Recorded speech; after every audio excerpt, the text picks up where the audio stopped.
Rashtrawadi Congress party यांच्या गोटातून आलेली या घडीची सगळ्यात मोठी घडामोड मित्रांनो, अजितदादांचा घातपात हो शक्य आणि घातपातच झालाय मित्रांनो। या घडीच्या या बातमीने मात्र महाराष्ट्राच्या राजकारणात उडाली सगळ्यात मोठी खळबळ। ही बातमी महाराष्ट्रासाठी खूप धक्कादायक मित्रांनो। जाणून घेऊया या बातमीने मात्र महाराष्ट्रातील सगळ्यांचेच डोळे विस्फारले।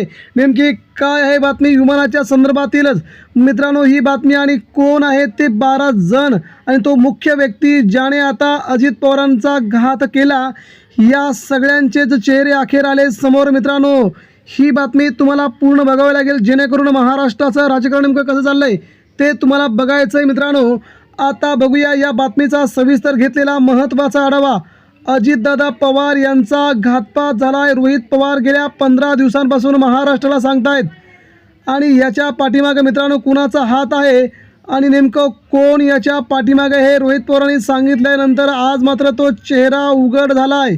आणि तो चेहरा उघड झाल्याच्या नंतर मात्र महाराष्ट्र देखील सध्या संतापलेल्या अवस्थेमध्ये आहे। अजितदादांचं विमान सरकारकडून बुक करण्यात आलं होतं का, हा सगळ्यात मोठा पहिला प्रश्न आता त्या ठिकाणी पडला आहे। तो प्रश्न पडला असताना सरकारने हे विमान जर बुक केलं असेल तर सरकारने मुद्दामून हे विमान बुक केलं आहे का, हा प्रश्न सध्या पवार घराण्याला पडला आहे। आणि पवार घराण्यामध्ये यावरती आत्मचिंतन चालू आहे।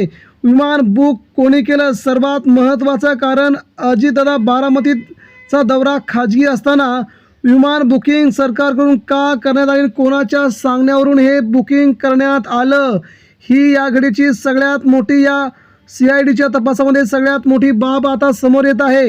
हे बुकिंग कोणत्या नेत्यांनी बुक केलेलं आहे का, हे विमान कोणत्या नेत्यांनी मुद्दामून बुक केलं होतं का, याची चौकशी आता CID प्रत्यक्षपणे लावायला तयार आहे। आणि ही CID चौकशी आता सुरू झालेली आहे। सरकारकडून का बुक केलं हे विमान, VSR विमान कंपनीला वाचवणारे हेच केंद्रीय हवाई उड्डाण मंत्री आहेत। या मंत्र्यामुळे विमान कंपनीवर आणि मालकावर गुन्हे दाखल व्हायला पाहिजेत, परंतु काल सगळ्यात मोठा व्हिडिओ व्हायरल झाल्यानंतर तो पायलट झोपलेला होता, त्याला सुसाईड बॉम्ब म्हणून त्या विमानामध्ये पाठवलं होतं का, म्हणूनच अजितदादांचा त्या ठिकाणी अपघात झाला आणि अजितदादांना त्या ठिकाणी मारलं गेलं आहे असा प्रतिसवाल सध्या विचारला गेला आहे। 2 नाही 4 पायलटवरती इथे सगळ्यात मोठे गंभीर प्रश्न उपस्थित केले। ते 4 पायलट मित्रांनो, पायलटच्या संदर्भातील ही बातमी सध्या खरी झाली आहे।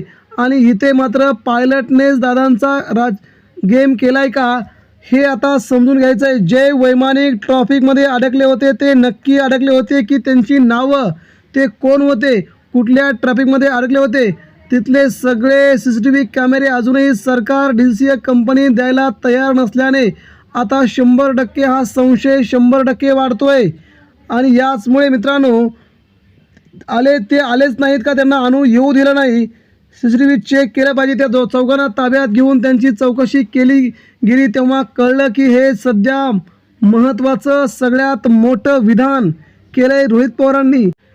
ब्लॅक बॉक्स जळाला असे सांगणारे नेते, ब्लॅक बॉक्स जळाला अशी सांगणारी कंपनी, दोघेही सध्या दोषी आहेत, सदोष दोषी आहेत। यांनीच दादांचा काटा काढलाय का, असा सध्या रोहित पवारांना सगळ्यात मोठा प्रश्न पडला आहे।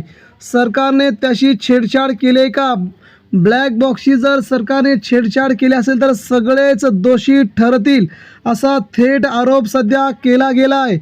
त्यानंतर मित्रांनो पुढची महत्त्वाची बाब म्हणजे अजितदादा प्रत्येक वेळी काळ्या कलरच्या विमानाने प्रवास करायचे, यावेळेसच विमान का बदललं गेलं, त्या प्रकारच्या विमानाला भारतात परमिशन नसताना विमान कंपनी कोणाच्या आशीर्वादाने भारतात चालते आहे, कोण आहे तो बडा नेता जो विमान कंपनीला चालवायला परवानगी देतो। गेल्या 3 वेळा या विमानाचे अपघात झाले असताना अजित पवारांना ही विमान कोणत्या नेत्याच्या सांगण्यावरून, कोणाच्या सांगण्यावरून, सरकारच्या कोणत्या सांगण्यावरून हे विमान दिलं गेलं, दादांना हे विमान सांगितलं गेलं, ही देखील चौकशी आता समोर आली असून या चौकशीच्या पाठीमागे सुमित सिंग नावाचा एक VSR कंपनीचा मालक, याच्याभोवती सगळ्यांचं जाळं आता ओवलं जात आहे।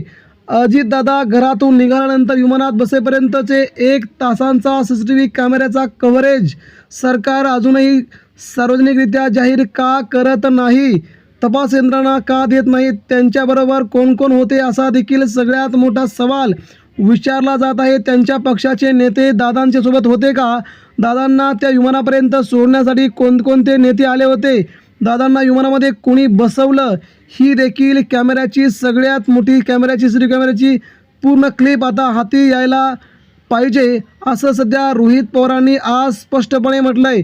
अजितदादाबरोबर कोणीही PA प्रत्येक प्रवासामध्ये असतात, परंतु या प्रवासामध्ये दादांचा एकही PA त्या प्रवासामध्ये नव्हता का PA त्या प्रवासात नव्हते यांची देखील चौकशी केली पाहिजे. म्हणजे हे सगळी गँग सध्या दादांच्या खूप मोठ्या या अपघातामध्ये घातपातामध्ये सहभागी आहे का, त्यांना अगोदरच माहीत होतं का, असा सवाल सध्या रोहित पवारांनी आज विचारला आहे.